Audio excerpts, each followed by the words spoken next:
Hello बच्चों, चलिए प्रश्न पढ़ते हैं। अवतल दर्पण से बना प्रतिबिंब पहला विकल्प है हमेशा वास्तविक होगा, दूसरा विकल्प है हमेशा आभासी होगा, तीसरा विकल्प है आवश्यक ही वास्तविक होगा यदि वस्तु आभासी हो, तीसरा विकल्प है आवश्यक ही आभासी होगा यदि वस्तु वास्तविक हो। तो आइए बच्चों प्रश्न के लिए सर्वप्रथम मुख्य अवधारणा की चर्चा करते हैं। तो देखिए बच्चों, अवतल दर्पण एक ऐसा दर्पण होता है बच्चों जिसकी बाहरी सतह क्या हो, रज्जित हो, और आंतरिक सतह बच्चों किसकी तरह कार्य करे, परावर्तक सतह की तरह कार्य करे। ये इसका बच्चों मुख्य अक्ष होता है। ठीक है, ये होता है बच्चों ध्रुव, यहाँ पर होता है बच्चों फोकस, ये वक्रता केंद्र, और ये होता है बच्चों अनंत। अब देखिए बच्चों, समझते हैं इससे किस प्रकार से प्रतिबिंब का निर्माण होता है। तो एक वस्तु रखते हैं बच्चों, वो रखते हैं वक्रता केंद्र से परे रखते हैं। यहाँ से बच्चों एक मुख्य अक्ष के समानांतर किरण निकलती है जो कि अवतल दर्पण से टकराती है। टकराने के बाद बच्चों ये कहाँ से गुजरती है, ये गुजरती है बच्चों, दूसरी किरण है बच्चों वो निकलती है। ठीक है, वो टकराती है बच्चों ध्रुव पर। टकराने के बाद बच्चों वो कहाँ पर, यहाँ से बच्चों जिस कोण पर टकराती है उसी कोण से बच्चों परावर्तित हो जाती है। तो बच्चों यहाँ पर ये मिलती है, जहाँ पर मिलती है बच्चों वहाँ पर क्या बनता है, प्रतिबिंब बनता है। तो देखिए बच्चों, जो इस वस्तु का ए बी वस्तु का जो प्रतिबिंब बन रहा है वो क्या बन रहा है, ए डैश बी डैश बन रहा है। ये प्रतिबिंब बच्चों आभासी है। ठीक है, वस्तु से छोटा है और कैसा बन रहा है, उल्टा। अब देखिए बच्चों, यहां पर बात की जाए,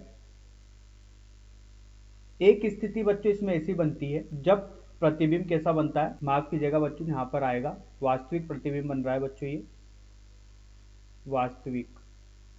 बच्चों किरण सही में आके मिलती है जब वास्तविक प्रतिबिंब मिलता है, आके मिलती हुई प्रतीत होती है जब कैसा बनता है, आभासी बनता है। अब बच्चों यहाँ पर ये ध्रुव है, ध्रुव और फोकस के मध्य बच्चों वस्तु रखी हुई है। ठीक है, तो यहाँ से टकराई, फोकस से गई। ठीक है, दूसरी किरण बच्चों यहाँ से टकराई और ये यहाँ पर गई। जब बच्चों इसको यहाँ से मिलाया जाता है तो ये यहाँ पर आके मिलेगी बच्चों कहीं ना कहीं, जहाँ पर मिलती है बच्चों वहाँ पर ही क्या बनता है, प्रतिबिंब। तो ये ए बी वस्तु का प्रतिबिंब ए डैश बी डैश बन रहा है। ये आभासी है, सीधा है और वस्तु से बड़ा है। ठीक है, अब देखिए बच्चों, एक स्थिति ऐसी थी जब प्रतिबिंब कैसा बना, वास्तविक बना। एक स्थिति ऐसी जब प्रतिबिंब कैसा बना, आभासी। अब देखिए बच्चों, वस्तु कहीं भी रखी हो,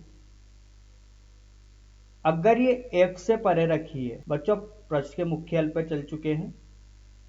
तो देखिए यहां से समझिए, अगर F से परे रखी है तो जो प्रतिबिंब बनेगा ये होगा बच्चों वास्तविक, और F के बाद रखी है वस्तु तो जो प्रतिबिंब बनेगा बच्चों ये होगा आभासी। अब बच्चों यहां पर स्थिति में ये नहीं बताया गया है कि कौन सी स्थिति में प्रतिबिंब बताना है। तो यहां पर बच्चों ऐसा माना जाएगा कि जो ये स्थिति है, ठीक है, ये जो स्थिति है बच्चों ये F के परे वाली स्थिति, क्योंकि एक ही यहां पर ऐसी कंडीशन है बच्चों जहां पर आभासी प्रतिबिंब बनेगा, वो F के बाद मतलब फोकस और ध्रुव के मध्य जब वस्तु रखी हो तो ही बनेगा। उससे पहले सारी स्थितियों में बच्चों प्रतिबिंब वास्तविक बनेगा।